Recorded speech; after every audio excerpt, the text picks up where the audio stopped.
अभी जिस मामले पे हम चर्चा करने बैठे हैं, मैं उन मामलों पर अपनी पार्टी का पक्ष, अपना पक्ष जरा रख लूं पहले कि आपने जो तस्वीरें दिखाई हैं, जो भी यहाँ चर्चा हो रही है, देखिए कोई इस बात से नकार तो सकता नहीं है कि बिहार में इतना जो रिकवरी रेट है, इतने जो लोग ठीक हो रहे हैं, इतने लोगों को जो सुविधाएं मिल रही है, इससे कोई नकार नहीं सकता है। अपवाद स्वरूप पर कहीं तस्वीरें इस तरह सामने आती हैं, 50 मौतें होने का दावा किया जाता है, तो इस पूरे मामले पर अनुसंधान होगा और तथ्य जब सामने आएंगे तब मैंने एक उदाहरण दिया, उस पर डिबेट नहीं है आज, लेकिन मैंने उदाहरण दिया अभिषेक। नहीं, ठीक है, मैं आपको अच्छा राजेश जी, क्या आपका प्रतिष्ठित चैनल इस बात को कह सकता है कि बिहार के हर एक पीएचसी, हर एक जिला और मंडल के अस्पताल, प्रखंड के अस्पतालों में ऐसी स्थिति है? तो ये थोड़ी कह सकता है। अब मैं कह रहा हूं कि नहीं है, लेकिन कई जगहों पर है। हाँ।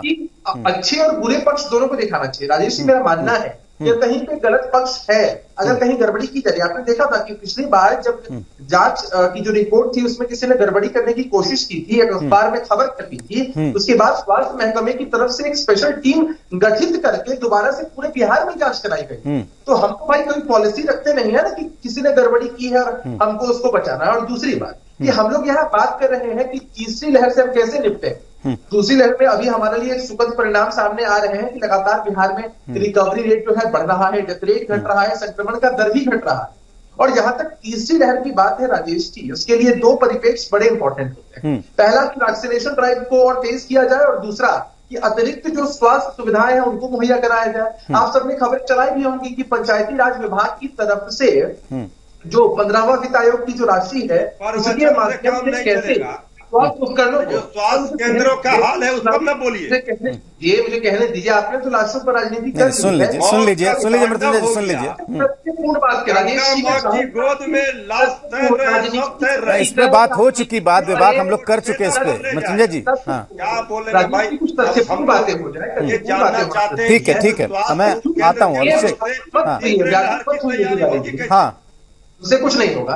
मैं राजेश जी, मुझे बस 30 सेकंड का समय आपसे, मैं आपको बता रहा हूं कि पंचायती राज विभाग की तरफ से जो अतिरिक्त स्वास्थ्य सुविधाएं हैं, आप जिला स्तर, अनुमंडल स्तर, प्रखंड स्तर के अस्पतालों में अतिरिक्त बेडों की व्यवस्था हो, ऑक्सीजन सिलेंडर, या उपकरणों की खरीद की व्यवस्था हो, हर एक अस्पताल की तरफ से लिस्ट बना लिया गया। और बहुत अच्छी बात है राजेश जी, ये थोड़ा हल्ला कम करे। एक अच्छी बात यह है कि इस बार जो 15वें वित्त आयोग की जो राशि है उसमें कोई सीमा तय नहीं की गई है। वहां हर जिले में डीएम और लूटपाट हो रहा है। राजेश जी, पूरा देश जानता है कि हमारे देश की जनसंख्या इतनी और हर एक राज्य को टीके की आपूर्ति करनी है। और शायद मेरे कांग्रेस के साथियों को इस बात का अंदाजा नहीं है कि अभी 18 से 44 वर्ष जो वर्ग है उसमें टीकाकरण के मामले में बिहार दूसरे स्थान पर है।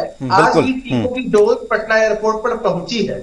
आप जो इतना हाई तौबा मचाकर पैनिक क्रिएट करते हैं, जरा अपने प्रदेशों की स्थिति देखिए ना, जहां आपकी सरकारें हैं वहां पर आप कितने पिछड़े हुए हैं, चाहे वैक्सीनेशन का मामला हो चाहे कुछ भी।